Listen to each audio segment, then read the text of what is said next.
Survivor specialist Phil and Alexa are back, and today we are doing our Survivor Season 42 fantasy draft. And for the first time in 2 years, we are joined by Vaughn Stewart. We have not had him on since pre-Survivor Winners at War, so there's a lot of catching up to do.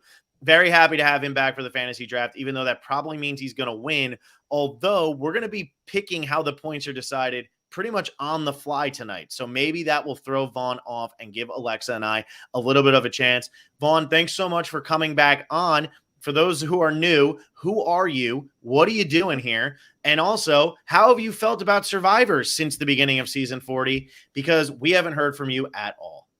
Yeah, well, it is amazing to be here. Thank you all so much for having me back. It feels like, nothing has changed because obviously nothing important has happened in the world since February or March of 2020. I haven't missed anything. So I'm just, walking in completely seamlessly here. So my name is Vaughn. I was introduced to this podcast several years ago because I was, I guess, dumb enough and also like wealthy enough to give like an embarrassing amount of money to Can I say how much you gave? Yeah. He gave $100 to Will and I just to put us on iTunes because he said he was tired of listening to us at regular speed. There we go. There we go. So yeah, I think that I just basically I was an attorney at the time. I was being paid way too much. I was listening to way too many Survivor podcasts. So I jumped at the opportunity to throw some money at a podcast and appear thereon.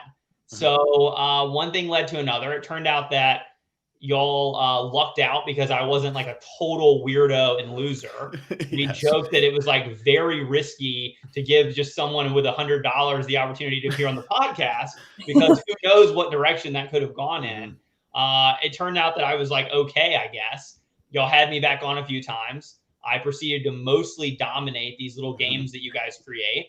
I kept coming back because winning is fun and it gives you a high. Y'all kept having me back, I guess, because you're masochistic. And since then, I've gone from I think a relatively cool and hip 20-something who lived in New York City to now I'm old and married. I have a toddler. I have 2 cars. I have a single family home, which I always thought was the worst possible thing you could end up doing. And also, weirdly enough, 3 years ago or 4 years ago now, almost 4, I made this crazy decision to run for office, and I somehow pulled it off. And so I'm actually, weirdly enough, a state legislator in Maryland. So you can Google me and you can look at all my, political stances and votes and all sorts of stuff. And so, that's kind of a weird job, but it has not dampened my love for Survivor. Survivor 41, however, was not a highlight of my Survivor experience, I have to say. Where's the twist? The only reason I really stayed glued to it was that and of course, speaking of my ability to predict things well, I actually predicted Erica as my winner pick. And I've got the receipts because I actually was smart enough to text people before the season, so I can prove it. I'm not making this up.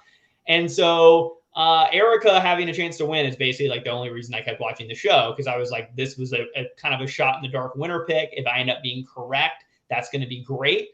And so as long as Erica stayed around, I watched. She pulled it off. That, again, was a bit of a high for me because I enjoy being right. And so that kind of made the season for me. But I can't say that it will go down in history as one of Survivor's best seasons. But that said, it's a new year. It's a new season. I'm back on the podcast, and I'm raring to go. I've watched the videos. I've read everything. I'm ready to show y'all how it's done yet again. Phil, would you like to tell Vaughn about the preparation you've done for tonight and this entire preseason? Vaughn knows the preparation I've done because he's listened to any of our previous podcasts. I've done none. So on that note, Vaughn, I'm going to go back because normally what will happen is we'll have you on at the beginning of a season, and then we'll bring you back in the middle of the season. Well, in the middle of season 40, there was this thing called COVID-19 that hit. So we never brought you back again because we knew you were a politician and you were probably dealing with some stuff. So I wanted to just ask real quick before we get into 42, did you like the way 40 turned out? I did like the way 40 turned out. Yeah. I thought that I was hooked. That was one of the better seasons, I feel like. I mean, COVID has been a bit of a time warp. So even the ending of 20 feels like it was like 5 or 10 years ago. I can't necessarily remember every detail of how this season ended, but it left me with a warm and fuzzy feeling at the end. So yes, I will say 2 thumbs up for season 40, and I will say 1 thumb up for Erica. And who should have gotten second place on season 40? That's all I want to see, Vaughn. I want to see if you're still a fan.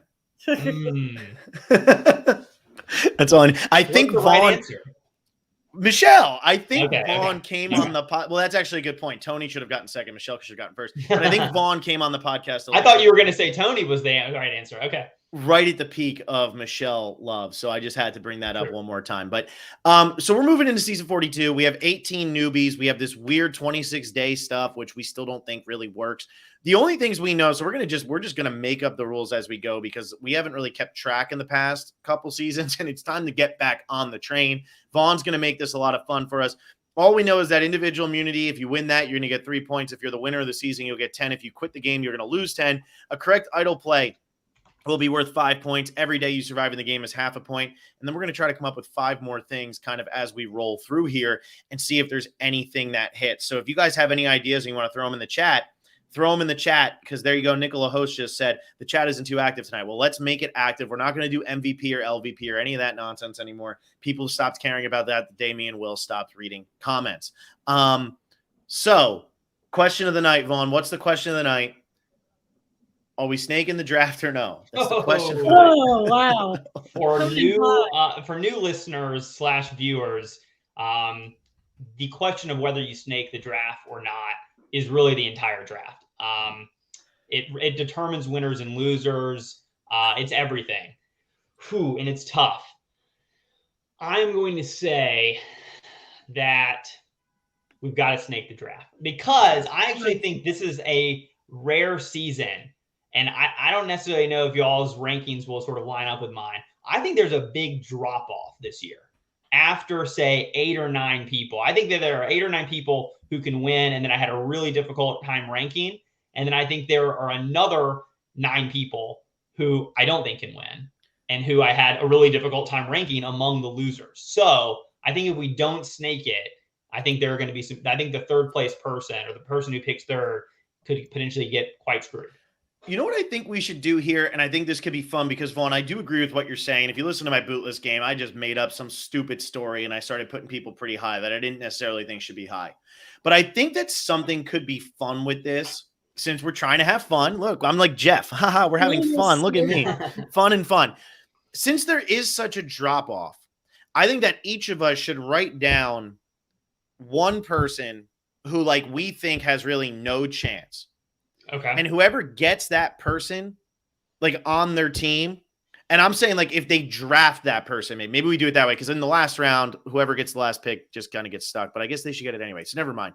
Whoever gets that person gets, like, double points for stuff they do positively. Does that make sense? So, like, for instance, like, Vaughn, if you were, like, Lydia, no chance of winning the game, and you go and you say, Lydia's my person, and then Alexa gets Lydia on her team.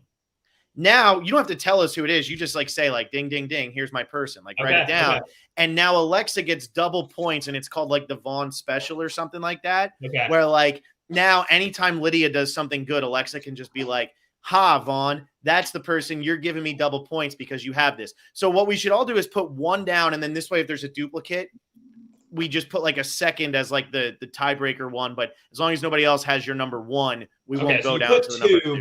But it's all about number one. It's all about number one. Okay. Alexa, you good with this? Did you follow? No, I'm just saying the Vaughn special sounds like it should be a sandwich, but this also works. There we go. It definitely should.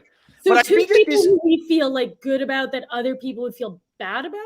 No, it's just somebody that, like, you're avoiding like the plague, and you would say, like, if Vaughn is dumb enough to pick this person, if Phil is dumb enough to pick this person, or if they get stuck with them, like, they should get. Well, like, except I think that we have to say that you cannot draft the person you put down unless it is your last pick. Forced. Unless it's otherwise, literally I'm just forced. going to, like, strategically try to double up my picks. Well, yeah, okay, so I guess here's the best way to look at this, Alexa. Who's the person that no matter what happens in this draft, you do not want on your team? Like, the only way you're taking this person is if you have the first pick and therefore the last pick in the draft. Okay. Who is that person for you? Okay, I'm done. Okay. And I ranked the second person. I ranked my 17 and 18. Yeah, so just do your 18, Alexa, and then do one as like a just Okay. in case. Got it. So I'm going to go ahead. I got mine. And then when it happens, when that person gets picked, we'll do this. I think that spices thing. Look at that. We've already spiced it up more than we've ever spiced it up in the past. So. It's all me. It's all me. I'm happy to help. Yeah. All right, cool. I love it. I love it. All right. So Vaughn, I like what you said about this. So how are we going to pick how are we doing the draft here? So are we doing like the rock it out? I don't care where I pick because I always lose. I feel like rocking it is visually pleasing for the audience. Yeah. Well, we have to start off with odds or evens, right? Because we have to either throw out one finger or two finger. So that that'll eliminate one person, and then that person gets pushed all the way to the back, and then the other two rock it out for who's winning. Okay. So make sure your cameras are in view. For everyone listening, we're doing one or two. And I'll do like 1, 2, 3 shoot, just so we can all do it at the same time. All right, ready? Those of you who are listening on Spotify and iTunes. Yeah, exactly. We'll tell you what happens. In the left corner. Okay. 1, 2, 3, shoot. Alexa was super late and she was still wrong. No, Alexa, you're picking. Alexa's picking last. All right, Vaughn. So we got to rock it out. I do rock, paper, scissors, shoot. Does that make sense? Yep. Okay, cool. You ready? Yep. Rock, paper, scissors, shoot. Ha! I'm the winner. Okay. All right. So I get to pick first. Okay. So we all have our person written down. I don't like that I'm picking first because none of these people really mean anything to me on like especially this year. And I'm trying to go based on what Vaughn is wearing to see who he's going to pick. But I think those days are long behind him or his props are all hidden. I've still got props. I haven't aged that much. They're hidden. Okay. So I just don't know where they are, which is bothering me. Right. They're at my feet. Okay.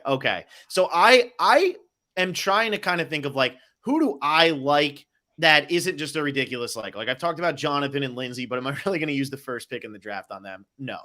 I'm going to go ahead and with my number 1, I'm going to take Drea. I like Drea's chances. I think Drea's on a good tribe to start. I thought Vaughn was reaching for a prop. I got super excited. I thought he was going to pull out like a wig or something. I was like, woo! I already took Vaughn's number 1, but I like Drea on this season. I like her starting tribe. I don't know. I just think like being physical on like a shorter season can work in your favor. We saw it kind of happen for a lot of people last year. But Vaughn, I'm curious to hear, do you like Drea or no? I'm down on Drea. I'm out. I have her at 14 on my list. Nice. So I thought you were going to say down with you. No. I'm down on her. So, I mean, first of all, and this is kind of like a spoiler. So I'm going to help you all out here. You know, one trick to my success here, actually, like spoiler alert, is that y'all all have to rank your boot list in the boot list game before we do this every time, which means I get to see who y'all like and who you don't like before you get to see it from me, which is a huge advantage. So while I, of course, actually win because of my enormous brain power, I think that the strategery angle here of me going second is a huge advantage. So I'm going to try to throw y'all a couple bones here, make it interesting, and let you in on my thinking kind of in real time. So Drea, I think, is on the worst tribe. I know that y'all talked about the other tribe, the yellow tribe? No, the green tribe. The green tribe being the worst. I actually think that the least physical tribe is this blue Ica tribe. And I think that obviously Drea is going to be the beast on the tribe physically. So I don't necessarily see her as like a first boot, but I'm just getting a little, well, first of all, I'm getting kind of an old school vibe from her. You know, she talks a lot about like Wentworth, and she talks a lot about being physical in challenges. She at one point said that she liked Wentworth's ability to quote unquote be a competitor in the competitions, which is like, okay, like that's important to know, Vaughn. Where else was she a competitor? She's not a wordsmith per se. You know, her pet peeve was dishonesty. And it's kind of like, you may have picked the wrong game if that's your pet peeve. And then here's the last thing. And this is just like, I think as with age, I mean, one thing tonight, I think one difference between this version of me and some of the earlier versions, I've just gotten pettier. And so when people say something that I just personally dislike, I think I'm more willing to hold it against them than I have been in the past. I'm more irrational. So in this case, Drea ends one of her interviews by saying that she loves Gwyneth Paltrow. Love Gwyneth Paltrow. Who's, you know, great. I've enjoyed her, you know, performance in a variety of movies and TV shows. However, this love stems from some sort of wellness lifestyle brand that I was previously unfamiliar with, that y'all may know about, called Goop. Goop. Okay, I so knew that. Yep. maybe I'm showing my advanced age. I did not know about Goop. I clicked on it. I saw some of the products that Drea has on there. They're pretty wacky.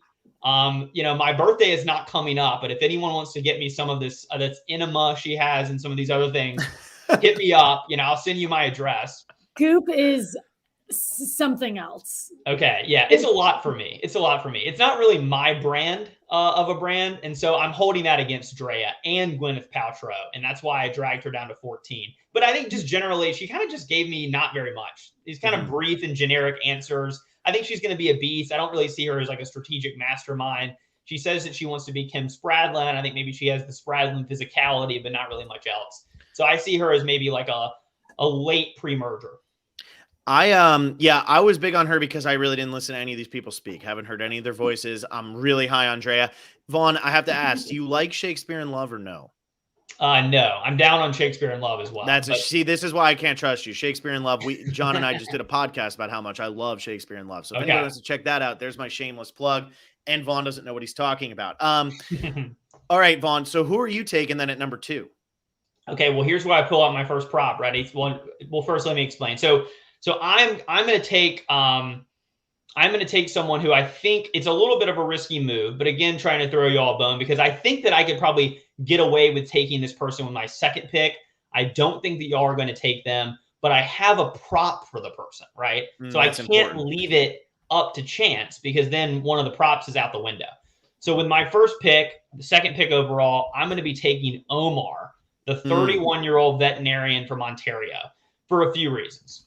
Number one, I got pretty fortunate. I had a lot of good luck picking a Canadian last year. So I'm just doubling down and trying to go double Canadian. As you go against Drea. Well, yeah, true. Just got to pick one. But more substantively, I like this guy. Like, I think he puts a lot of primacy on social awareness. I think that, as a veterinarian, he talks about how he deals with people in a variety of different emotional states, which is interesting. Everyone likes animals. I also think, one of my recurring themes here is the delta, but the difference between someone's actual threat level, like how good are they likely to be, and what is their perceived threat level by the people in the cast. And a lot of times the people who win have the biggest gulf. And I think Erica is a good example. She's not someone who necessarily, as she said multiple times with her lamb and lion analogies, was not someone who necessarily looked super threatening, but she was actually quite a good player underneath. I see similar upside with Omar. He's not someone who is super physically imposing, but I don't necessarily think he's going to be a challenge liability. I think that he's got like a lot of social awareness and smarts, but it's not necessarily overly smart. And then the real sealing the deal here of why I'm picking him is that he uses some really awesome bird analogies. And so that's why my prop for today is my son's Halloween costume from this year.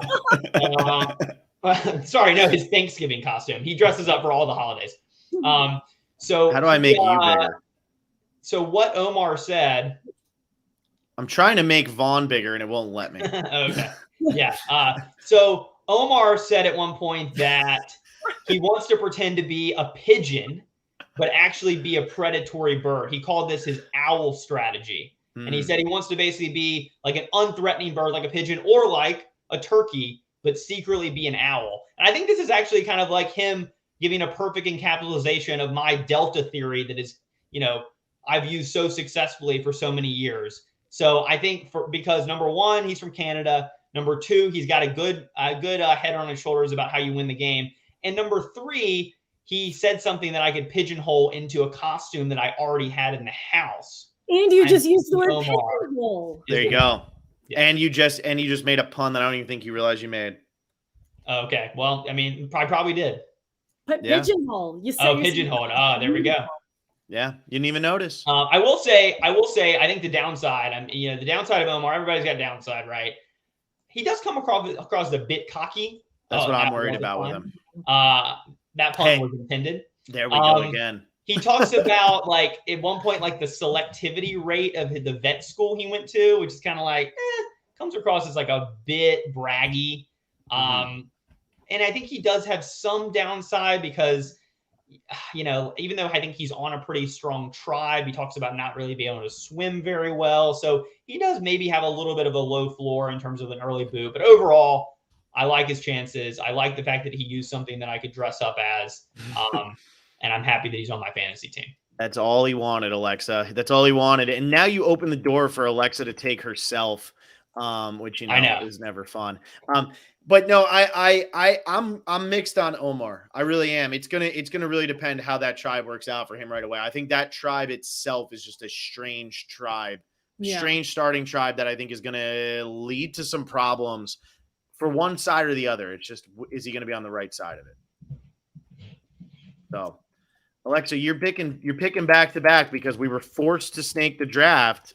Who you got? I forced no one to snake the draft. I think it was actually a democratically selected process. I hope Vaughn keeps that hat on the entire time because I was watching him just nod. I won't, but I'm feeling myself a little bit, so I'm going to keep it on a little bit longer than anticipated. So I pick back to back. I am not picking Chanel first. I'm going to pick Zach first. And in true Vaughn fashion, what I did is I just cuffed my shirt so it looks like a 3/4 sleeve, which is the only thing that we've seen Zach wear so far.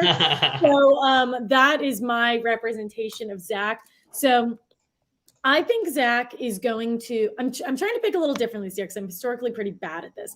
I'm trying to pick people who are going to hit all of the things, especially now that there are going to be a lot of extra points. I said this last night.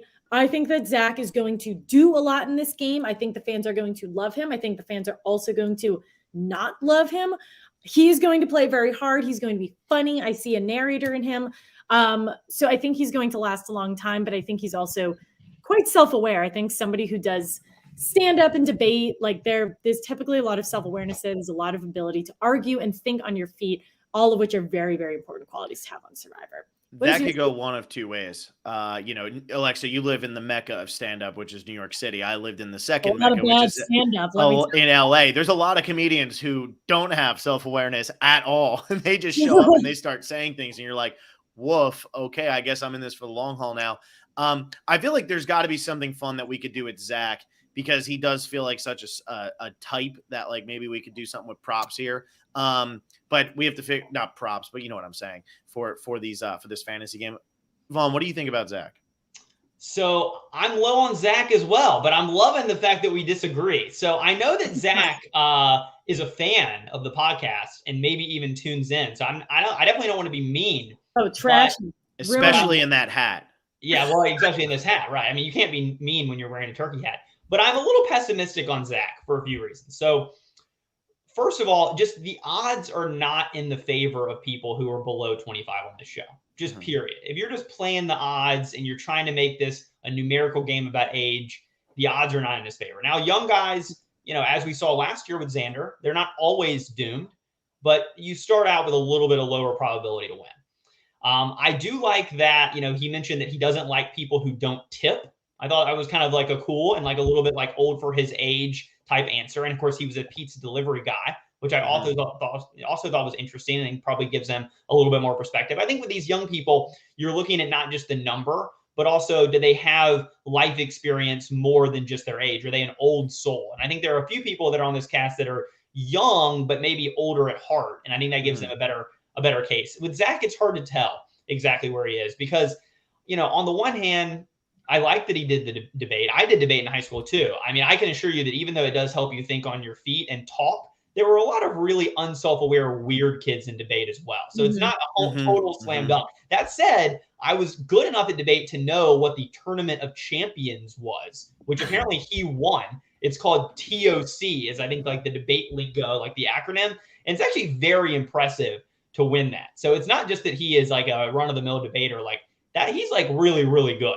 Does that make him like a super weird debater though, or a very probably cool debater? That's my fear, right? I feel like if you're that good at anything, there's probably like a super weirdness angle. And I also think he's not going to be helped by the fact that he gives off some Adam Klein vibes. Now, obviously he's younger, but Adam was on a season where half the cast was his age, which he benefited from. That's not going to be an advantage that Zach can count on. I also think that he's just going to come across as a little bit more threatening because of the Adam Klein comparison. Mhm. And I think, I just don't know how much life experience other than the pizza delivery he has that's not within the context of Survivor. It seems like his entire bio is his passion for Survivor, and it seems like it weaves into every part of his life. And then lastly, I don't know. I think he's got a little bit of youthful bravado with some of the ways he describes himself. Like he says, he's extremely personable and super intelligent and strategic. Yeah. And that's probably true. And honestly, it's the kind of things that I would have said about myself if I went on the show when I was 22. So I am not at all faulting him. If he's watching, I mean, you go. But it just makes me worry a little bit about his lack of perspective. Can he really relate to the older people on the tribe? Is he old at heart or young at heart? So I'm a little bit lower on Zach, but he is really fun and likable. And so even though he's not on my team, and even though I'm predicting doom and gloom, I do hope he does well. Are you trying to tell us that if you went on Survivor present day, you would not speak to yourself being incredibly intelligent and relatable? Well, I say that on the podcast as I wear a turkey hat, but I would like to think I would have a little bit more self-awareness because I mean, the show is very good. Like at the moment you're like giving confessionals saying how amazing you are and how you're controlling the game, that's when you start going downhill. So I feel like I would hopefully maybe be a little bit more aware. But yeah, you're right. I mean, even though I've got a decade of experience on Zach, I probably would be engaging in a little bit of braggadociousness as well. Hey, from the debate club, I'm telling you. He's much better than I was, though. I gotta look up this Tournament of Champions. Yeah, I know. It's legit. Yeah, but I think maybe we could give Alexa and Adam a point, or we could give anyone a point, himself included, if they compare him to Adam Klein. Ooh. If anyone brings up Adam Klein in relation to Zach, that's fun. That person, the utterer of the phrase, of the name. Love it. Okay. I'm writing Adam Klein equals Zach. 1 point. Yep. Then I called it ×2 for the cursed player. Also, though, that means for the cursed player, if that person quits, you get ×2 for them quitting. So that's -20, right? We're doing that. We going all in on that? No, I feel like you could. If the person you're predicting does bad, then quits, then that actually should reflect well on you. No, it does reflect well on you because you're not the one who picked them. Oh, right. Okay, it's like, little do you guys know that I have Zach as my person here. So Alexa would get -20 on that. So Alexa goes Zach on number 1. I like that though, Vaughn. So Alexa, who you got as your number 2? For somebody who's also, I'm now picking, I think Zach's going to do a lot. I'm now picking for longevity. I have Roxroy as my second pick. I think that there's going to be nothing exciting that he does. And I think with that, Phil, what the heck?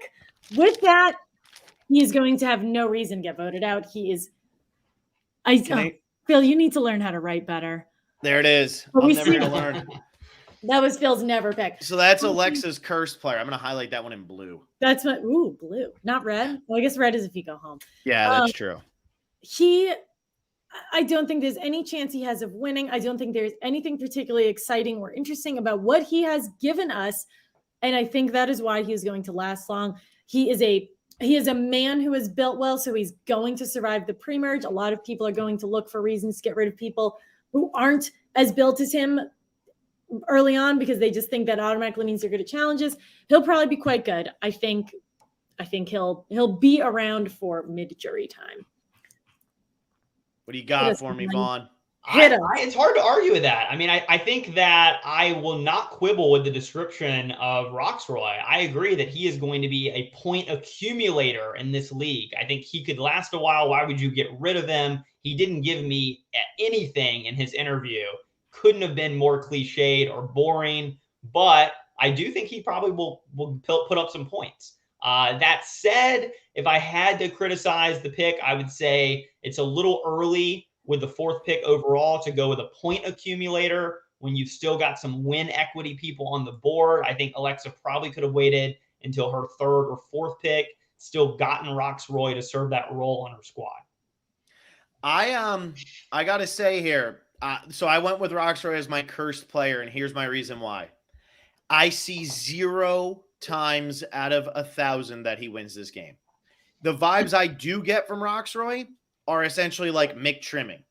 Like, that's what I've gotten. And you know Mick Trimming gets a lot of longevity points. A lot of longevity points, which is fine. But Mick Trimming, I'm pretty sure, won 1 immunity and everything else was longevity points, which in this season is 26. You're going to get 13 points times 2. That puts you at 26 and maybe an immunity. So you get 32 points. That's a good amount. But for somebody who's going all the way to the end of the game, it's not that many. It's not like an overwhelming amount. If we were doing MVP, I don't think he's going to be doing that. I don't have him with the correct idle play. I'm not even so much down on Roxroy because of anything that he's necessarily done. It's just his answers were nothing. And when I see nothing answers with a guy in this age range that doesn't seem to have the strongest personality, how does that person win? Men don't win the game by having small personalities. It never happens. Women normally do win the game when their personalities are smaller because then they're not seen as confrontational, whatever gender bias you want to throw in here. But a man like Roxroy, I don't think we've ever seen win the game of Survivor. And therefore, I'm not saying he's winning. That's why he was my, all I'm saying is that's why he was my cursed pick. And I also do think that if Vaughn is right, which he never is, and this Ika tribe is in trouble early on, I think Roxroy is going to be one of the first people to go from it. I really do. I think Swati might be in there, but I think Roxroy is in a lot of trouble if that tribe starts to go down, because who is he going to connect with? He could even remind me a little bit of Ibrahim, where Ibrahim was really strong and they kept him around. But ultimately, when the time came, which was very late for him, they had to cut him because he didn't have the connection with Bobby John or with Stephanie that he needed in order to go that one spot further in the game, where then he would have made the merge, most likely. Mm-hmm. Vaughn, back to you. Okay, well, this is tricky. Well, first of all, I have to take off because I'm picking someone new. I have to take this off. Sorry, guys. But this is a tricky one because I had guessed that y'all were going to make picks that you didn't make. So I'm in an interesting situation where my number 2, number 3, number 4, number 5, etc. picks are all on the board for me. But I think I might drop down a little bit strategically here and pick someone who I think Phil is likely to pick and who will not come back to me and risk maybe having an opportunity at a 2 or 3 on my way back. So I'm going to try to play 7'4"? What's up? Is he 7'4"? No, he's not. He's not. I'm not gonna. It's a little too early for him, but I'm going to take Lindsay here. No, that was the one I actually wanted. Yeah. That's We're what too obvious with our favorites. Yeah, so I'm going to take Lindsay here. I really thought that Phil was going to take her first, so I kind of dropped her down my ranking to someone who I didn't think would be available. She's got sort of, I think, high ceiling, low floor, right? I mean, she could come out of the gates being a little bit too Jersey and brash and in your face. She compares herself to Steph LaGrossa. She could probably be more of a Guatemala brash version of Steph. She could also be a short-lived heroes versus villain version of Steph. I think she's probably going to settle into more of a Palau version of Steph, where she finishes about 6th or 7th. But in a way that's relatively likable. But so I don't necessarily think that she's going to be a complete in-gamer, but I'm trying to play a little bit strategically here with my board. I like that she's extremely authentic. She's unapologetically herself. Her career involves counseling people as a dietitian and creating rapport. She understands the game is all about social skills. I obviously do worry that, she might not mesh with everyone. She might be a little bit too much, but I think she's a nice second place pick as someone who I think has winner upside and not a ton of downside. And also it's fun to take Phil's favorite people right before he can pick. It is. And I actually think it's interesting that you picked Lindsay, but this just shows why Vaughn is the king prognosticator here, because he knew. What a word. He can see through it all and see that, yeah, she's got the Jersey brashness, but actually, if you think about it, people from Jersey do very well on this show. Great track record. Especially the brash ones. Yep. Natalie Anderson is a pain. Tony Vlachos is a pain. Stephanie LaGrossa is a pain. They all made it very, very, very far on their seasons. I don't think Judd was living in Jersey at the time, but he might have even been living in Jersey at the time. And he's a pain. Like, these are, like, they're loud, they're in your face, but Tony won the game twice with that personality.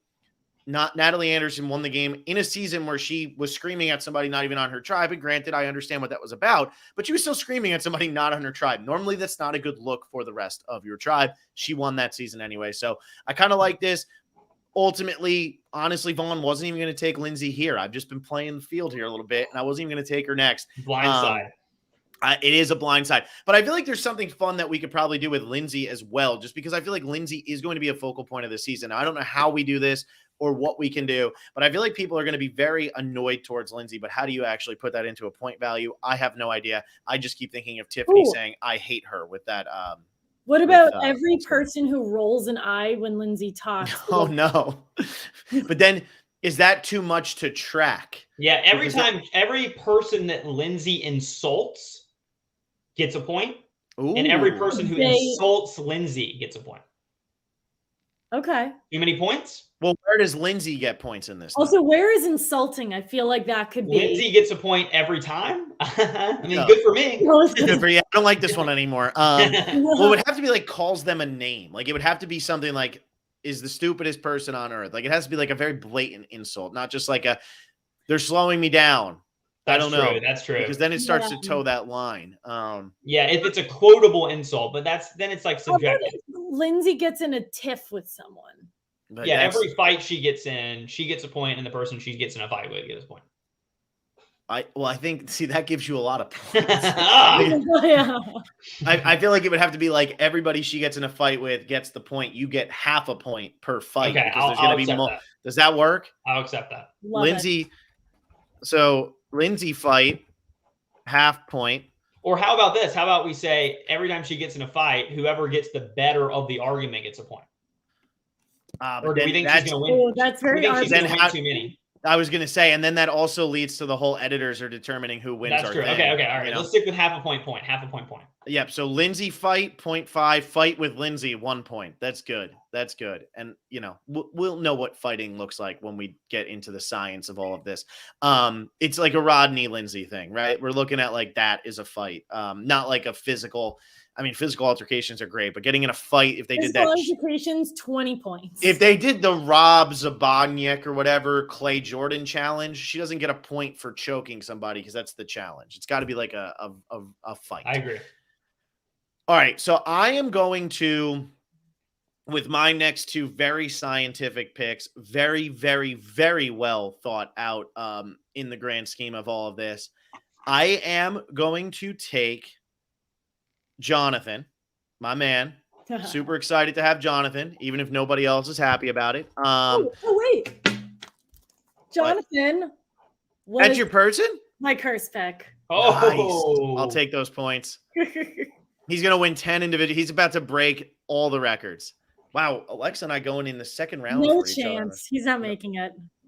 Nothing from Alexa. Vaughn, what do you think about Jonathan? Is this a stupid pick? Do I deserve to get double points? I like Jonathan, and he is actually my second of two props because I am wearing my Alabama t-shirt tonight. There you go. Jonathan grew up about 10 miles from my hometown, and while we went in different directions, including with the size of our bodies, he is someone who I think exemplifies that, Southern charm. I think he's obviously got the physicality. He's going to be a huge asset for his tribe.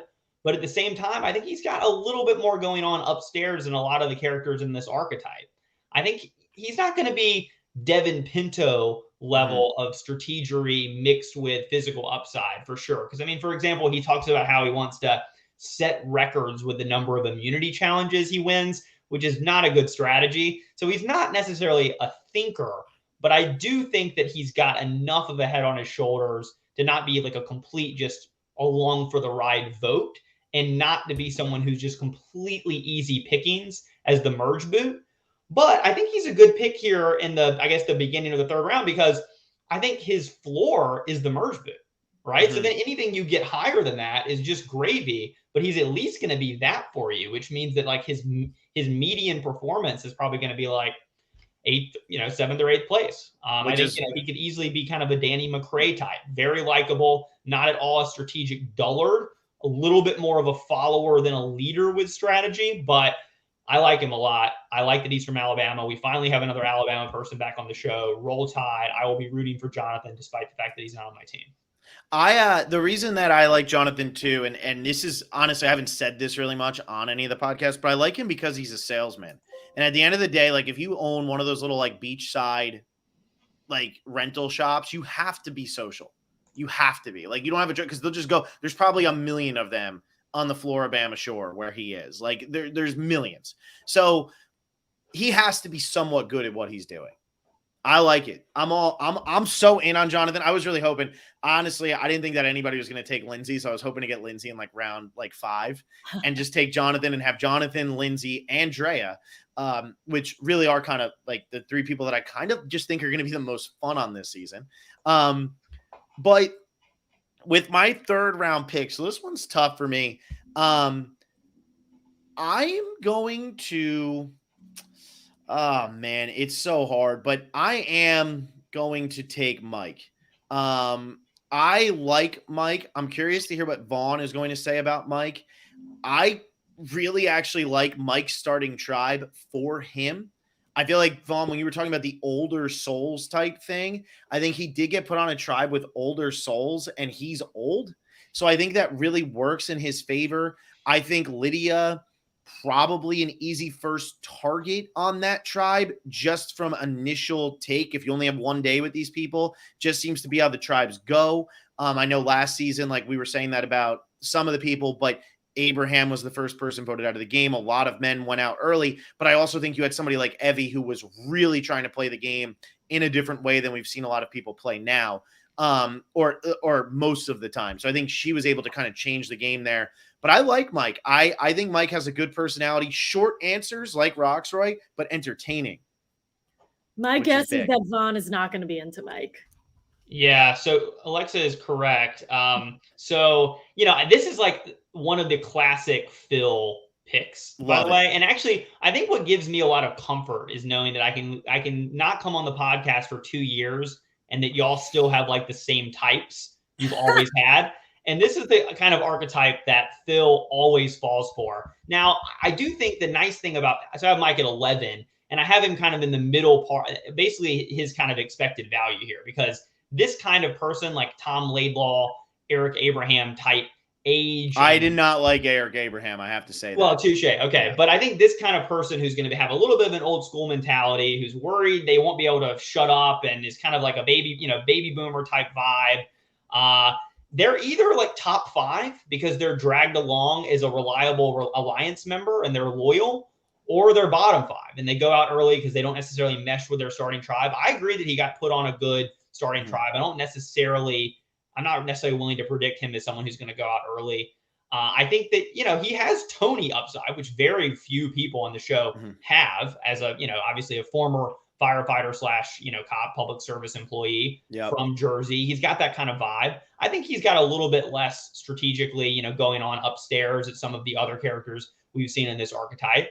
But I could comfortably see him being, late pre-merge at worst, and maybe mid-merge upside in sort of most outcomes. If we took 100 outcomes, I feel like, and probably 75 of those outcomes, he's going to make the merge. So I don't hate the pick. I think for the 3rd round, it's probably, a decent pick, but I definitely don't see him winning the game. You have to remember, too, there's going to be 4 more people picked before I get back here. I don't really care who I get on the back side of this. So my thing with Mike, though, I think that works in his favor. When you're a firefighter, and like that's your profession, you're not a volunteer firefighter, you're a real firefighter. Like this is what you do. You are constantly surrounded by people of different ages. Like you're going to be with people who are younger, who are just becoming firefighters. You're with people who are middle-aged and are now like just doing that. You're with people who are getting ready to retire. Like that is a career that people get into at various ages, but you're constantly communicating with them. There's like a respect thing that goes into that. I think that is going to help him immensely with some of the people on this tribe. Like Tom Laidlaw, when he played hockey, yeah, that's a cool profession and all that. But at the end of the day, he's talking to the people his age when he's playing hockey. This is different. Like this is a guy who's in a very physical profession, a profession where you're sleeping at the firehouse. Like you're doing these things that, they're having 3 sleepovers a week because I think they do the 4-on-3 or the 3-on-4 off or whatever it is. You know what I mean? So like, there's a lot that goes into the firefighter thing that I think is really going to benefit him. It's going to make him used to being around people at all times, whether he's happy, annoyed, sad, frustrated. I think that's really going to work in his favor on this season. I didn't convince Vaughn of anything, so now he's got his 3rd pick. Okay, fair. Well, I'm going to throw Alexa a bone here. I'm not going to take Chanel. Good. You're smart for that. I'm just kidding. Yeah, I'm not going to take Chanel. I'm going to let Alexa have her. I'm not going to pull the same move I did in the last one. This time, I'm actually going to go ahead and take my second pick here, and that is Hai, the 29-year-old data scientist from Vietnam, Atlanta, and New Orleans. Great. So he compares himself to Aubrey. He talks about, keeping his threat level down by keeping shields around. He obviously has this amazing story. I think he can come across as very non-threatening. I appreciate his love for Natalie Anderson, by the way, who I think y'all have always slept on a little bit, but he said that she, quote unquote, played the best winning game of our modern era. I like her. Phil's okay. I like Natalie Anderson. I just don't like San Juan del Sur. I don't think it took. I think it's it's a hard season to win. Any Survivor season is, but I just think that season as a whole is very random. I also like that he calls out A Confederacy of Dunces, which is actually my favorite novel. He mentions Ignatius Riley from A Confederacy of Dunces, which I'm into. He does say that, he recognizes that active listening is a problem that he may need to work on. I also think that he's not my winner pick because he might be a little bit too obvious. I feel like he kind of has that almost like Ricard vibe of being just like too obviously good at playing Survivor. And I also think that if he makes it to like the final 5 or 6, his amazing story of surviving poverty could be weaponized against him. It's not the kind of story that anyone can hide. He's obviously going to be telling people about his background. And I think it's the kind of story that can win someone $1 million at the jury vote. And so I'm worried that he's going to be late in merge fodder. But I think he's going to be able to accumulate a lot of points because I don't see a whole lot of scenarios where he goes out early. High's tough for me. I'm having a hard time figuring out where to put High. And I feel like Alexa was similar with that. I haven't had a strong feel one way or the other on him. Third round seems right to me. I actually thought about him over Mike, but I needed at least one Jersey person since you stole the other. So, yeah, I could see High winning it. I could also see High kind of just not getting his footing. I think it could go either way for him for sure. I think High has a lot of the game intelligence and the social intelligence. I think the problem is that a lot of time, and this isn't his problem, I think it's a problem with Survivor in general, is that now everyone is a super fan. And a lot of times as a fan, I'm conditioned to be like, ooh, super fans aren't going to do well. But everyone who plays is a super fan now. So that's really not like applicable anymore. Vaughn, I think that's very kind of you because I am going to pick Chanel. I actually should save Chanel for my 4th pick, but I will take Chanel for my 3rd pick. She is me, so obvious. I hope she likes me because she would be very insulted if she was listening to all of our podcasts where I'm gushing over her because I think she's me and she doesn't think that would suck. Upsetting for all parties. I think she is cooler than me. I also typically don't factor this in to any time I pick someone in fantasy, but Ricard posted all over the internet that he was on Survivor. I feel like if you're going to make it pretty far, you're going to be pretty confident. Chanel is all up on the internet.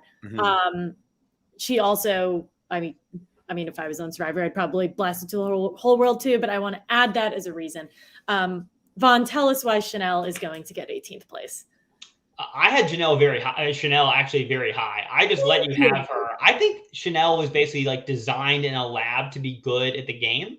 She's like a super fan. Her actual job, as Alexa, as is basically building relationships. So she has this background in recruiting and in like social intelligence. She's cognizant of like the difficult line women have to walk on the show of being really strategic without it being construed negatively. She's even says things in her interviews like she's been to the depths of Reddit. So, I mean, she is with it. Like, I feel like the only thing negative you can say about her is that she's almost too obvious. She's even more obvious than High. Her bio just slaps you in the face with such obvious winner upside that you can't imagine that someone being on an island with her for a couple of weeks wouldn't also start picking that up immediately. So I think she might be seen as an obvious threat. I think that she gives off a little bit of a game body vibe. I think she could potentially be seen as a bit of a know-it-all at times, unless she's able to sort of, as she's planning to do, kind of keep that part of herself within her, but that's all. And I think she might be able to pull that off to sort of hide that part of herself. But that's all you can really say is that she's almost too perfect and too good. But I have a really hard time imagining her not going far. Did you listen to the Bootlist podcast? I did, yes. So you're saying my reasoning wasn't 100% sound for her to get 18th place. Well, I mean, I could tell that you put a lot of thought into it. I did. I really thought hard. I was like, man, who's Alexa going to love the most? I'm going to put them at 18. And then I did. I'm look so at what happened. Alexa put her at number 1. Not that I'm not predictable, as Vaughn's over here taking Lindsay because he thinks that I'm going to take her. So Mike was designed in a lab for Phil to enjoy. Yeah, I'm stoked. Sure. I'm telling you, Mike Turner. I've going further than Chanel. There you go. You heard it here first. It's going to happen. Alexa, you got another pick. Who's your 4th rounder? That's technically still a 3rd rounder, but who cares? I do. My 3rd/4th rounder for my second choice is Jackson. And I feel like none of you were probably going to pick him. So I guess actually I'm playing the game incorrectly. But I like Jackson because I see nothing inoffensive. I think like every bit of Jackson's content has been like neutral to positive, upbeat, loves animals. So maybe Jackson and Omar can have a thing with animals. But I just see like very good energy, teddy bear. I think again, that could be a winner. But also is somebody who I don't think anybody is going to be targeting particularly early. Mm-hmm. So I'm quite low on Jackson, and I will actually reveal without revealing who my number 1 is. He was my backup ultimate loser pick. But not my number 1, my number 2. So I have him at 17. I love the guy. I mean, he's super likable. A really powerful story to transition at age 40 from a Southern Baptist high school. He wants to play like Elaine. I can see the sort of Elaine vibes. I also made a huge error with Elaine. I believe I had her ranked like 14 or 15 on the boot list with y'all. And then she went on to obviously go really, really deep. But I worry that he's just too much of a sweetheart. You know, he's too likable. He's too old school. You have to have, at this point in Survivor's history, you have to have a little bit more of an edge and a little bit more of a cutthroat nature to you, a little bit more of a killer instinct. I worry that he could, if that yellow tribe loses, that he could really be on the chopping block first. Mm-hmm. So I do think he has very, very, very a low floor of early boot potential, but I will be rooting for him. Yeah. Certainly, I would love to see him last a really long time. He seems awesome. I just don't know if he has the stabbing potential that you need to survive in this game. That's kind of how I feel too. I actually almost thought about taking Jackson at 3, and then I was like, well, if he's there at 4 or 5, I'll take him there. Yeah. I'm not as low as Vaughn is, but I do agree that like for some reason I'm just not like, woo, here we go. Like, can't wait. This is like your winner. Like, I don't know. I agree with Vaughn. Maybe where's the cutthroat instinct? Yeah. It's going to be a big one. I also just think he has a weird place on that tribe too. I just don't, I have a hard time sort of seeing who he meshes with, who's his person on that tribe. Because I mean, Phil, as you've said multiple times, it's easy to see maybe a Jonathan Lindsay combo. I think you could see an Omar Marianne combo. I just don't know where he falls. And so I worry. I think if he can survive the first few votes, why would you get rid of him? Right. I do worry. You know how I see that tribe kind of going is Jackson and Mariah team up and they're left on the outside of the other 4. I could very easily see that happening. And that's my biggest concern because I also like Mariah, but that's kind of how I could see that tribe going. But then again, they could all team up against Lindsay and Jonathan, but I do think there's going to be a world of pairs going on over there. When I think they're going to be very distinct pairs, but are Mariah and Jackson only going to pair up because they don't have another choice, almost like Katrina and Chrissy. Yeah. Right. Chrissy almost won the game. Katrina almost was on the show.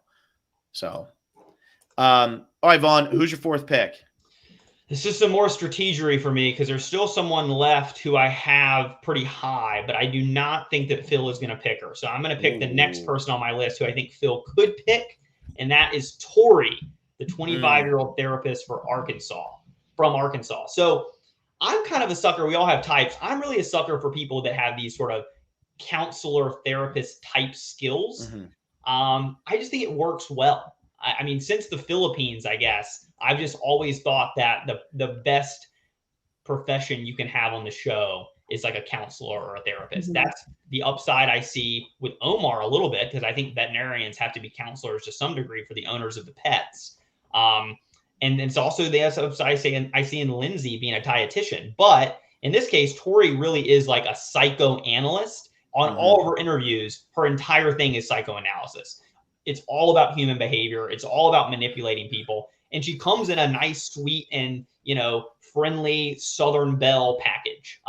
She even has like a weird strategy called the T strategy, and the E is like extrapolate and something, but she hasn't told us what the other letters are. So I'm curious to see what that is. But I do think she has obvious downsides, which is why she's a 4th-round pick. I'm worried that she's a little bit too young. I mean, I think 25 is right below the age cutoff of people who tend to do really well. I'm not so sure about this background of like competing in pageants, though I do think it's really funny that she's on the same tribe as Romeo, who prepares people for pageants, and she was in pageants. I think that's like a little bit of a wink from the show, putting those two people on the same starting tribe. She says that people initially think she's like a mean girl, but she, later wins them over. So I'm hoping that first impression, if it's true on the show, doesn't hurt her. She's a little bit too religious, that of people that I normally am drawn to, but that's probably a personal flaw of mine more than has anything to do with the ability to thrive on the show. But I think the main thing that worries me is that everyone who has basically been like smart and pretty for the last decade has been labeled as quote unquote Parvati 2.0 and then targeted for that reason.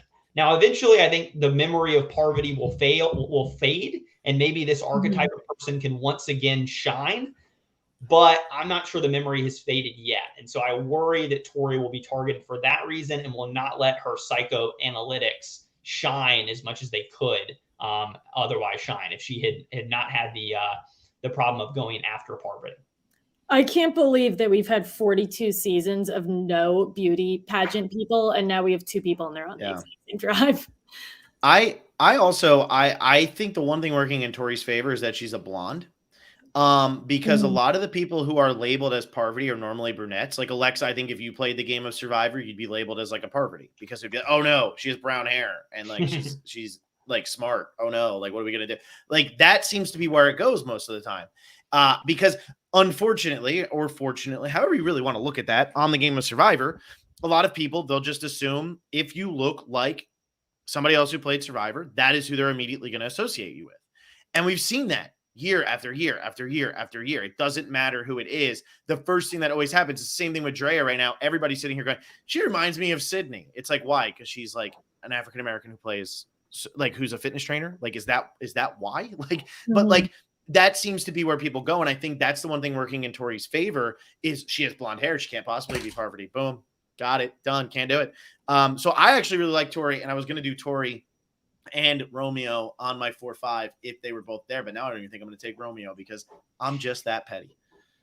Yeah. The last thing I'll say about Tori is that she's got kind of this nerd thing going. Like she's like really, really into Harry Potter.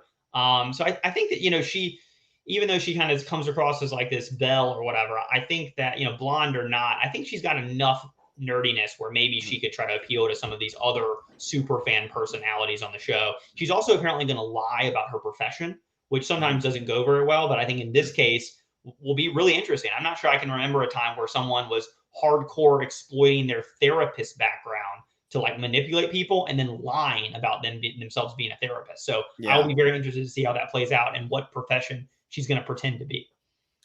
I'm interested. I like Tori a lot. I'm a big fan. Was definitely hoping to take her here at 4-5. Was hoping Vaughn was not going to have her. I know. I was kind of shocked she made it she fell this far. Because I'm with you, Vaughn. I think anyone who is a therapist on Survivor, you are at such an advantage. Okay, so I want to say this. We still have not found Vaughn's landmine here. We still don't know where it is, and I think I know where it is. So I'm going to see what happens here, but I think I know where it is.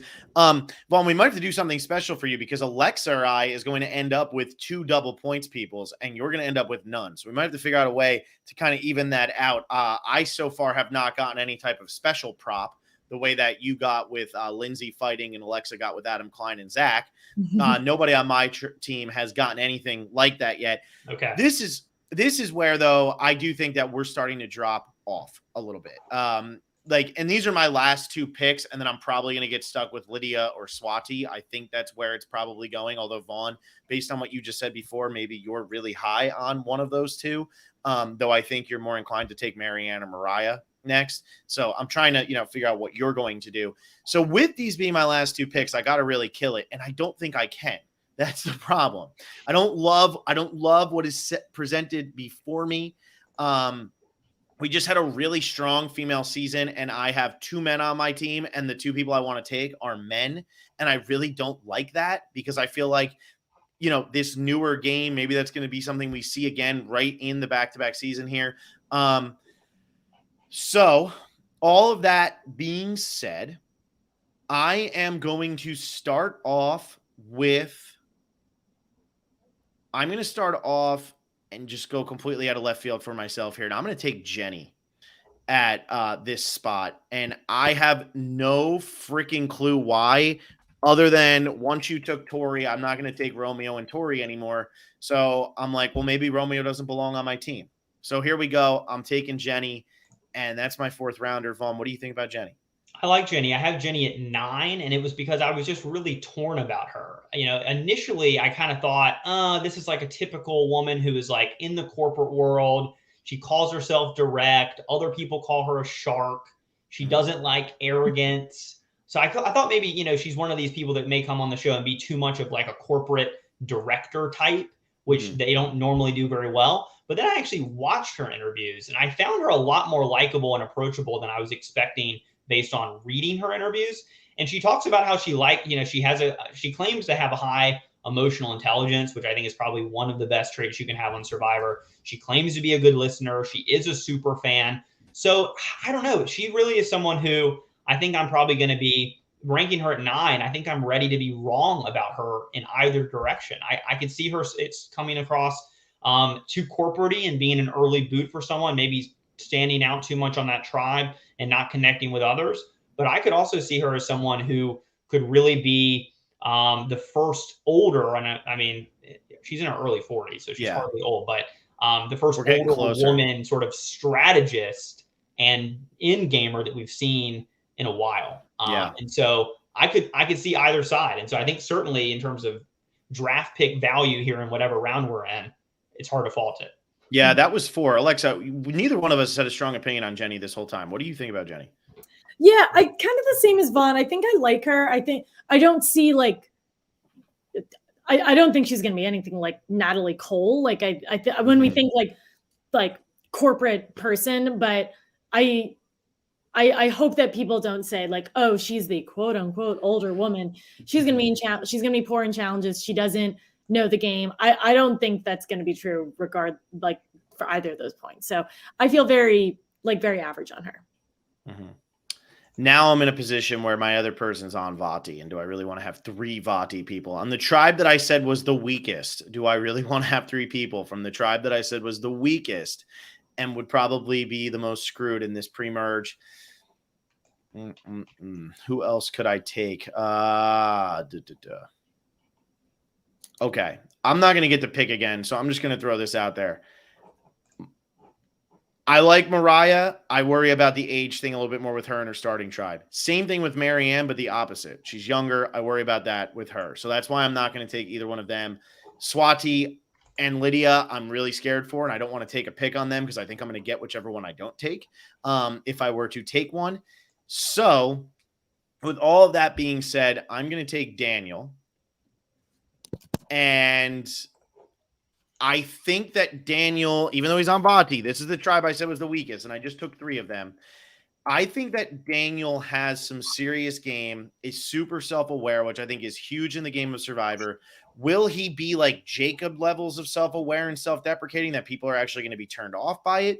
I don't think so, just because of what his profession is. But getting him in the 5th round, I feel like it's stealing him. Yeah, I feel like it's a good spot to get him at. I feel like if like anything earlier, and this is just the place where I don't know, I just gotta take my chances. So I'm gonna go ahead and I'm gonna take him. Alexa, I wanted to ask you, have we picked your second person? I know you had Jonathan at 1. Did we pick your number 2 yet?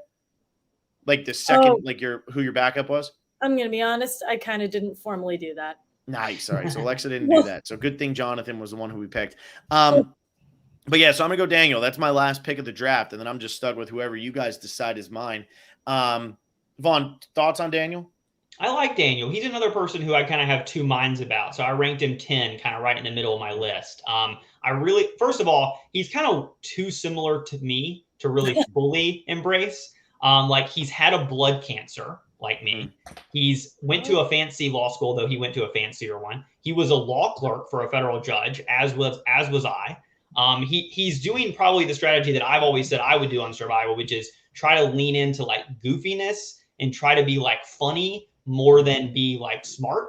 And I think he came up with this great, I mean, he's a pleasure to just listen to generally. Like I think is going to be a great narrator of the season either way. But he, mentioned how Zeke, while brilliant, sort of led with his goofiness and could therefore lower his threat level a little bit. Whereas someone like Yule, who obviously, of course, won and Zeke didn't, but Yule was like someone who was obviously smart and whose personality was just like, okay, yeah, you're ripped, but you're like the golden god star.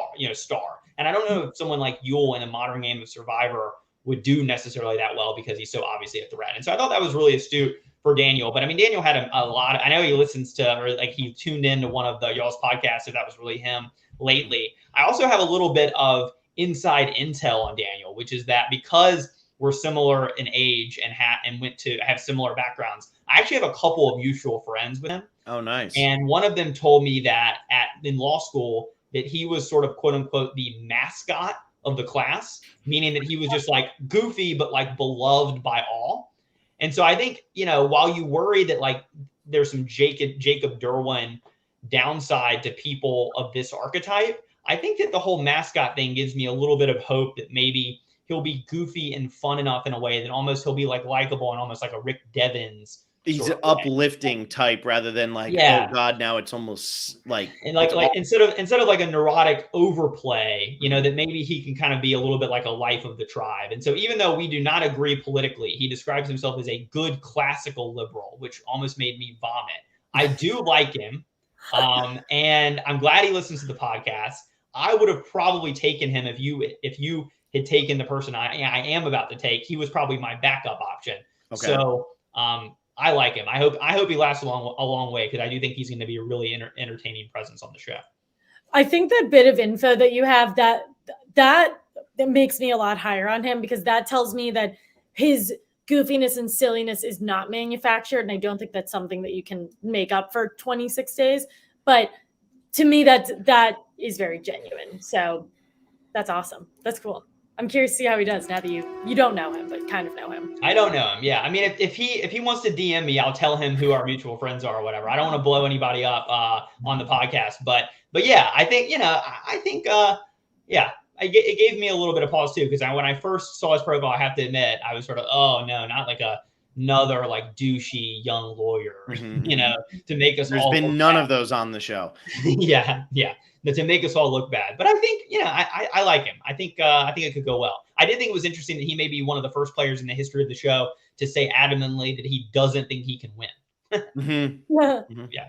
I like that. And for those wondering who are just listening, Alexa, they just scored a goal in a hockey game right behind you because what was that? A truck or the New York Rangers hockey game. Yeah, it was one or the other. That was a loud, long horn. Vaughn, who are you taking that you were so hopeful that I would not take? So this is actually my number 2 pick. So I feel like all my strategy here hinged on you not taking this person because I really withheld her for a long time, hoping that y'all would keep passing her up. And that is Marianne, the 24 seminary student from Ontario. Maybe I just have a weird Canadian thing these days, but I thought Marianne was delightful. I thought she popped off the screen. She was exuberant. She was joyful. She's got this kind of Davy comparison where she's obviously black, but she's kind of like a weird kid into video games. She compares herself to Davy. I think she's going to be an obvious fan favorite. She's littered throughout the promo videos, which don't always tell you anything, obviously. That can be hit or miss. But I think she's not going to win, but I think she's going to be a presence on our TV for a long time. I think people are going to really like her. Now, obviously, her age is probably below the viability threshold. And she also said that she might be afraid to stab people in the back. So I worry that she lacks a bit of a killer instinct. But I'm obviously high on Omar. I think she's a natural early alliance partner from Omar on that tribe, being that they're both nerdy and both Canadian. And so since I'm a believer in Omar, I think I therefore have to be a believer in Marianne too. And I am happy to be picking her as my 5th player. I think she has really fun energy.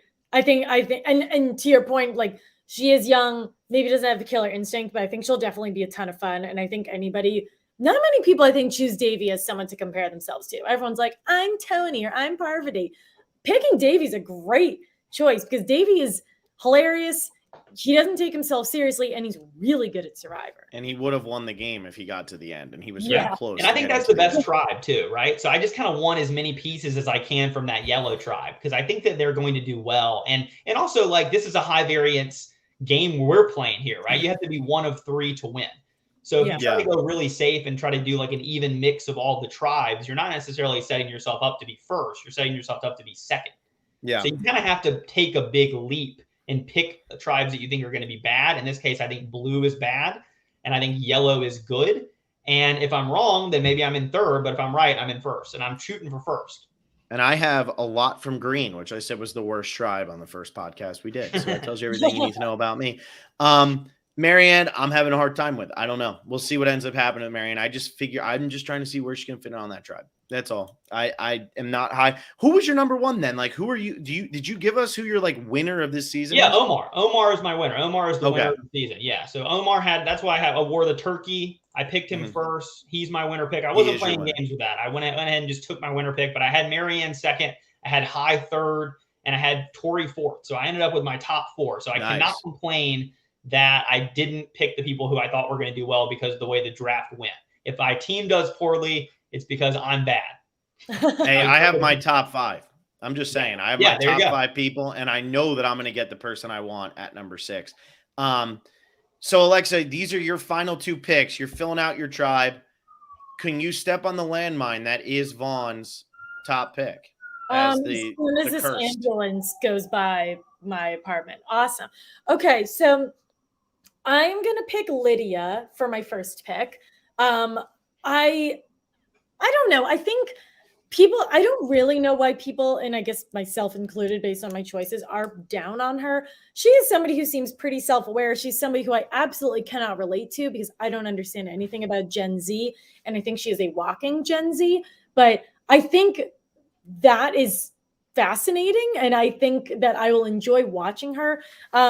She seems pretty funny. I don't necessarily know if she's going to win. I don't have the tribes up in front of me, so I don't know like what her age is like compared to the other people on her tribe. But I'm gonna pick Lydia. I out of the group that was remaining, I felt the strongest about her. And then my second pick is Romeo. I think I'm kind of shocked that he fell this far. I think he's somebody who does have a lot of upside. I think he's someone similar to High, where there's a lot of game knowledge. There's a lot of confidence, but I don't know. I think everyone is overconfident during pregame. So I don't necessarily know why he's sort of being targeted as the one that people are not super into. You did not step on the landmine. So that means that I'm not going to pick the landmine. So Phil is going to get my cursed pick. Nice. So I have 2 cursed picks. So I guess since I didn't get a thing, I guess this works out pretty fairly because you have a player who has a thing, Alexa has a player who has a thing, and I can still gain points off of those. But I have 2 cursed players, so I think that kind of equals balances it out. Yeah. So Lydia, I had at 6. So I was praying that somehow she was going to fall. I love Lydia. I didn't think I was going to be able to get that lucky to be able to like come back all the way around and get her last, and it did not indeed happen. But Vaughn, I want to say this. Yeah. I was really hoping that you had Lydia as your whatever pick. I was just banking on nobody taking Lydia and me getting Lydia. So I'm not happy either. Jokes on all of you. Yeah. I love her. I think she's a delight. I mean, she like wants to play. She mentions this like hodgepodge of people she wants to play like, including Tom Westman, which is super funny, and mentions Debbie. She's obsessed with Kevin Bacon, but can't really explain why. She's going to be like the token funny person on the cast. Like her Twitter handle is Lydia Chlamydia. It's amazing. Like she is awesome. Now, obviously, like she's probably too young to win. I can't imagine a scenario where she would win, right? She says she struggles to listen rather than talk. But I think the thing with Lydia is, I think after the first episode, we're going to know whether or not she's too weird. Because with this archetype, you can either be too weird, like Debbie, to really like thrive. Now, Debbie still made it pretty far, but to really like thrive as a real player in the game. Or from the same season, you can be more like Aubrey weird, which is like an appropriate level of weirdness and neuroses, or like Hannah from Millennial versus Gen X, like weird, but an appropriate level that people liked for the most part, right? And I don't think that we have enough to go on here with just like a 30-second interview and some random like typed out interviews to know whether Lydia is like comfortably within the normal range of weirdness. I think that she is, though. And I think that she is going to be like one of I think she is a great candidate to be a breakout character on the season, even if she doesn't win and even if she doesn't make it deep. And so she's the kind of person we always talk about picking people in this fantasy game that you can root for and that you're going to like because it makes it more fun to watch. Because, I'm competitive. The people that I pick today are going to be people that I'm rooting for hardcore the rest of the season. So you want to have people that you can root for.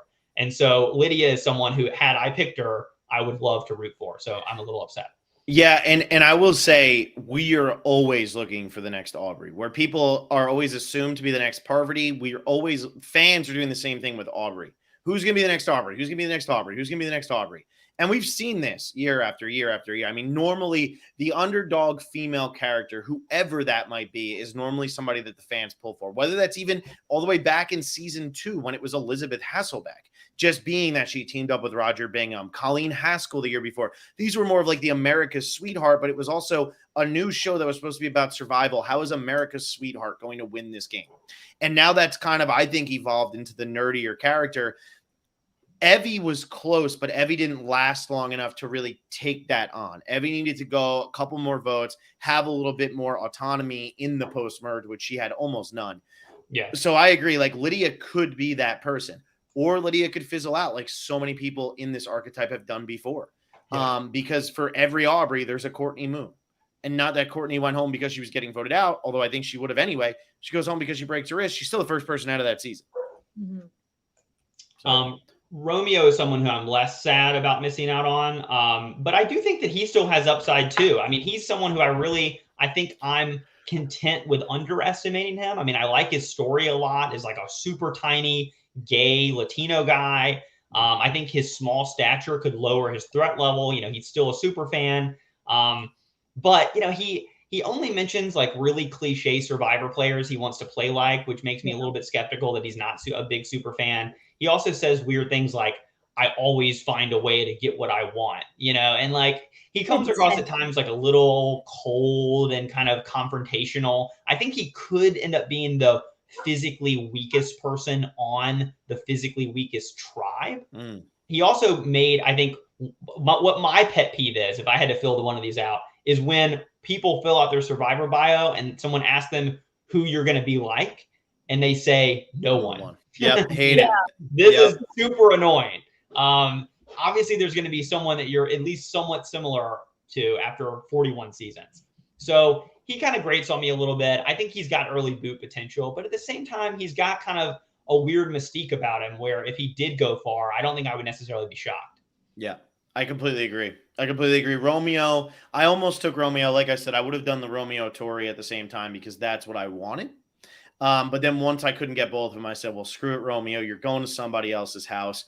I will say, Vaughn, out of these last two, there's one that I would much rather have than the other. And I'm curious to see if you're going to just pull a fast one on me and make me happy.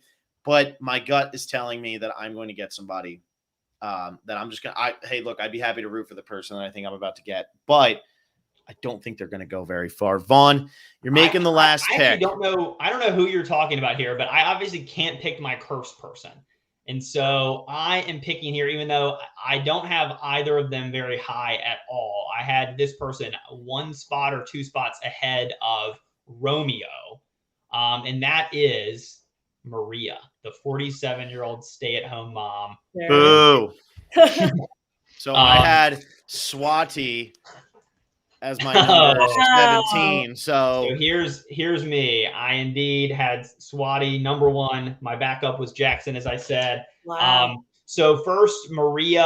I don't know. There's not much to go off here. I think as a last pick, the only thing I can kind of cling to is that maybe she could get dragged to the end like Heather and just accumulate some days for me. I just find her a little bit too momish, too much of a softie. She strikes me as someone, even though she has a powerful story, her brother was one of the first people to die from COVID, which, hats off. I send my sympathy, obviously. I think that she's someone who's there a little bit more for the experience rather than the money. I was not heartened by, in one of her interviews, they asked, why will she win the game? And she stammered for like 8 seconds. She even after the whole casting process, she didn't have a ready-made answer for that question, which worries me. So I do not think that she's got any win equity whatsoever. I think she does have early boot potential, which is why she's being picked in the last round. But I do not think she's quite as bad or as low of an expected value as my curse pick, who is now going to be joining Phil's team. Yeah, so I get Swati. I had Swati at 17. It's funny because when we did the bootlist game, what did I put Swati at? I think I had her at like 7 or 8. Like I had her super, super high. This Ika tribe is weird for me. And when I look at this tribe, how does Swati make it past like the second boot if this tribe loses twice? I think ultimately what this is going to come down to is this tribe. It's going to be, what do we have in common? How is that going to help me survive? And then we must keep whoever is remotely strong on our tribe around. However, I do go back to this because of Edge of Extinction and because of how bad War Dog was at challenges. The tribes are much more even now. Like they do make sure that they're much more even through something. I don't know what it is, but they do something to make them much more even. And because of that, you might look at this tribe and say, well, they are weak. Something tells me that there's somebody on this tribe who's much stronger than we think they are because they don't have a big dude on this tribe. Like you think about Jonathan's on one, Mike, a firefighter, even if he's close to 60 is on another. There's no big dude on this tribe, but there's got to be somebody who can carry the weight for this tribe when push comes to shove. Maybe it is the fact that they're just the youngest tribe by a lot. Maybe that's helping them. But Swati being 19 years old, that's a 0% chance to win Survivor. I just have to hope that she goes the Julia Sokolowski route and survives, or the Natalie Tenorelli route. I don't care if she's a GOAT. Get to the end, get third place. I am totally fine with it because I will get a lot of points because I have 2 curse picks, and I am totally okay with that. So the thing with Swati is, I will say, I don't want to be, overly cruel here. I will say she was another person who I read her interview and was turned off. But then when I watched her, she actually does, her vibes are actually pretty calm, pretty mellow. She doesn't exactly, she's not exuberant, but like I got a good vibe from her. She actually seemed a lot more likable in the sort of, video interview. But what I was turned off by is like a few things. Like first, maybe I shouldn't hold this against her. Maybe this is actually the show's fault, but her occupation is listed as Ivy League student. I don't think we've ever seen that before. We've had plenty of students who went to one of the 8 Ivy League colleges. I don't think we've ever seen anyone described as an Ivy League student before, which if she had a role in picking that, that's a little cringy. She also says things like, she got into every college she applied to because she worked hard. That's just like a very like the young person thing to say, right? Like when you get older, you get more perspective and you realize that a lot of the things that happen in your life were really kind of based on like luck or chance. But I think when you're that age, you think it's all you, and everything that bad happened to you was your fault and everything good that happened to you was because you worked hard and because you earned it. I think she still kind of has a little bit of that kind of youthful naivete. I also and this goes back to just kind of my own personal biases. She says that Elon Musk is her personal hero, which was like, she's obviously the tribe doesn't help her. But in her defense, like I would have been really cringe if I was on the show at 19 too. Mm-hmm. So I don't hold it against her. I do think that she's got more upside than just her interview may suggest. I will say this is the second person. I think now that we're entering like the Gen Z era, you have more and more people mentioning Harry Potter in their bios. And it's like, I like Harry Potter, but like read another book, guys. Like, you know who else loves Harry Potter, Vaughn? Alexa? No. I do. But I don't think I would bring it up on Survivor. It's Michelle Fitzgerald. I think she brought it up on it. So there you go. Yeah, I mean, hey, great series. Nothing against Harry Potter, but just read another book. I recommend A Confederacy of Dunces, actually, as High does. That's a good book. Read that one, and then you can be a little bit more interesting and a little bit less cliche when you go on Survivor and fill out your bio. What's funny, Vaughn, is this is officially hitting the point of like when we would say, oh, I listen to Nirvana. Yeah. Like it's officially hitting that point. True. Where like our parents listened to Nirvana. We were babies when Nirvana was there. Then we wanted to be like, oh, we're different. So we like Nirvana. We like Pearl Jam, all those early 90s kind of grunge bands. And everybody who's 10, 15 years older than us is like, oh, God, like just leave it alone. And that's Harry Potter. We grew up with Harry Potter. These people were born right at the end of Harry Potter. So now every time Harry Potter is mentioned, we're just like, that doesn't make you unique. Everybody already loves Harry Potter. This isn't different. Kurt Cobain isn't your spirit animal. It feels the same way as that. You're right. That's totally true. That's totally what's happening. Here's my biggest thing with Swati. And I have become so biased because of the last like 6 months of my life. But I started working in college athletics in July. Because of that, pretty much everybody I work with is 18 to 22 years old. There are some who are light years ahead of that. But it's just, you hear some of the conversation, like, wow, I was like this at 22 too, but I forgot that I was like this. And I think that going to play a game like Survivor, no matter how beyond your years you are when you're that young, is so hard. It takes a special type of 18 to 22-year-old to win the game because there's just a level of life that you just can't have lived yet. And we saw Fabio use that to his advantage. Aris used that to his advantage. Now, he was a little bit older, but we've seen people use it to their advantage. But it is such a hard thing to do. And for every really good 19, 20, 21-year-old that we get on the show, like a Julia, we also get a Keith who leaves the game and is like, I don't care that I'm missing out on this opportunity. I don't feel like I am. There's a lot of really young people on this season. I feel like Zach has the better chance of being the young woo-hoo person than Swati does, which is why Swati was at my number 17. I think that's right. I also think that we should add another point for any reference to Harry Potter, but except it should be -1. I'm down. -1 for anyone who mentions Harry Potter or Hermione Granger or Ron Weasley or. I'm just going to say Harry Potter series, -1. They could sit down and they could say downer, but do they ever say it on TV? Because I feel like that's a huge rights thing. Like the way that they never show people singing. I feel like you could reference a book. I mean, I'm a lawyer. I should know this, but I don't. You should know. Have people mentioned books before on Survivor? I don't know. I don't know. We always see it in the press. I don't think I've heard it on the show before. Which is disappointing because I feel like this is actually the best one that we've come up with. I agree. We'll throw it in there anyway because if it's there, it's there. If it's not, it's not. Who cares? My fiance just texted me and said Harry Potter does make her unique. So this is what I'm sorry, Rachel, you're not special. Yeah, this is what I'm dealing with right now. But why don't we roll through these real quick again? So I put Harry Potter series -1. Individual immunity winner gets 3 points. The winner of the game gets 10. Every day you're in the game is a half point. Correct idle play is 5. If you quit, it's -10. ×2 for cursed players. The cursed players are Jonathan and Swati, who are both on my team. Roxroy, who's on Alexa's team. Anytime that Zach is compared to Adam Klein, that's 1 point for Zach and the other person who mentions it. Every person who gets in a fight with Lindsay gets 1 point. Every time Lindsay is in a fight with someone else, she gets half a point. And every reference to the Harry Potter series is -1. I have the teams at the bottom here, but I'm going to read through them. I'll read through mine, and then everybody can do theirs. I have Drea, Jonathan, Mike, Jenny, Daniel, and Swati. Vaughn, you had the second pick. Do you remember who you have? I do. I wrote it all down. So I have Omar, Lindsay, Hi, Tori, Marianne, and Maria. So I actually have 4 of the members of the Yellow Taku tribe and 1 of each for the other 2. Nice.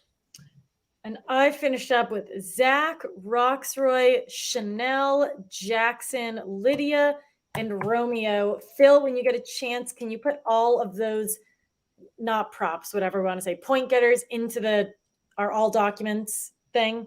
Yes, I just shared this file with you, actually. I know. Can you just put it in? I will. Thank I you. will. I just wanted you to know that it was there.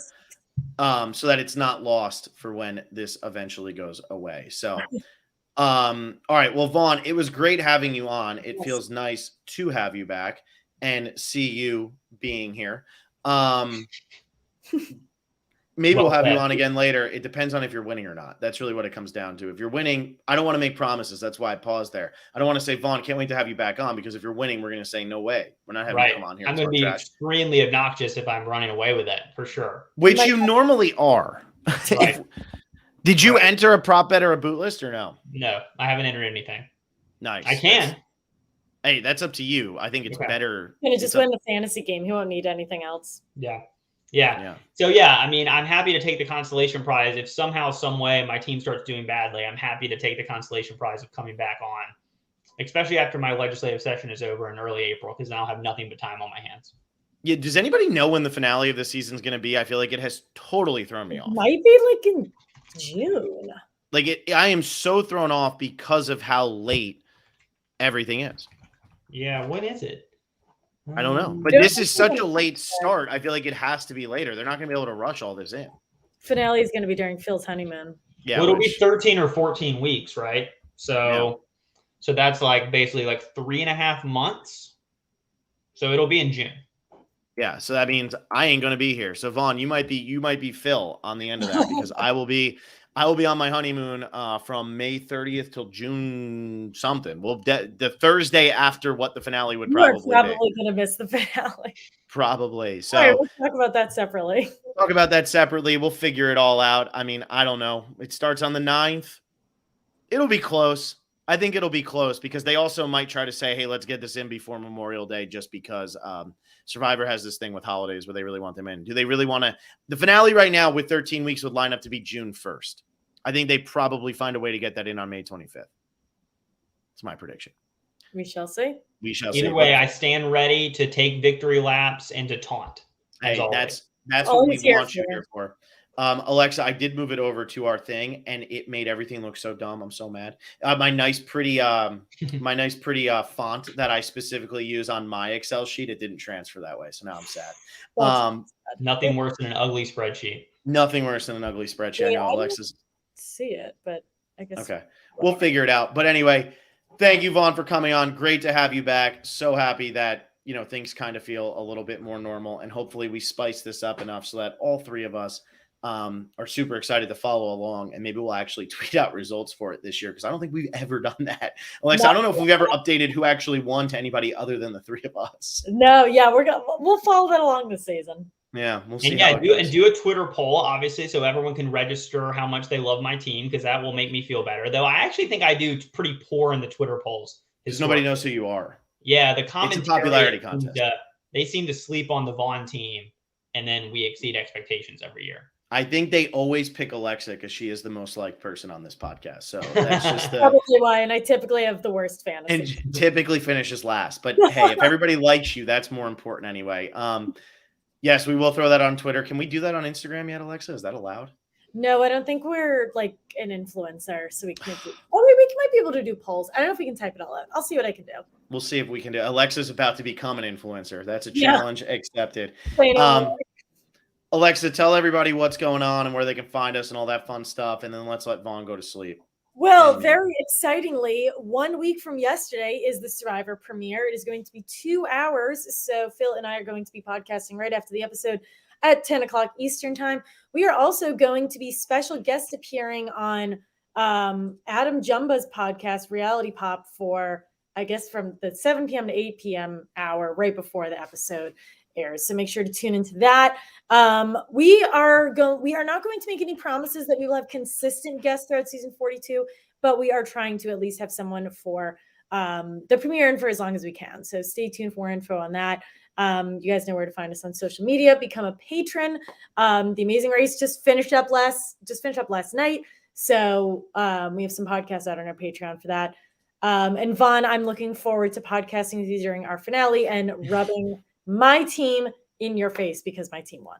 I do not think that will happen, but I will look forward to that fictional world that we won't ever live in nonetheless. I just like the last time Vaughn was on, right at the end of the podcast, he said there will never be a virus that closes things down for pretty much 2 years. I think I predicted that actually. Yeah, I think actually Germany will win. There will be a Canadian winner of season 41, and there will be a global pandemic. I don't know. You'd have to rerun the tape. I'm pretty sure. This isn't good, Vaughn. Don't lead into the conspiracy theories. You work in politics. Don't let people think that there's a conspiracy theory. You knew it was coming. Touche. Yeah, I got to save you on that one, but. We'll see everybody next Wednesday night after the 2 hour premiere. I was called the finale. We're really getting to the end. And it's over.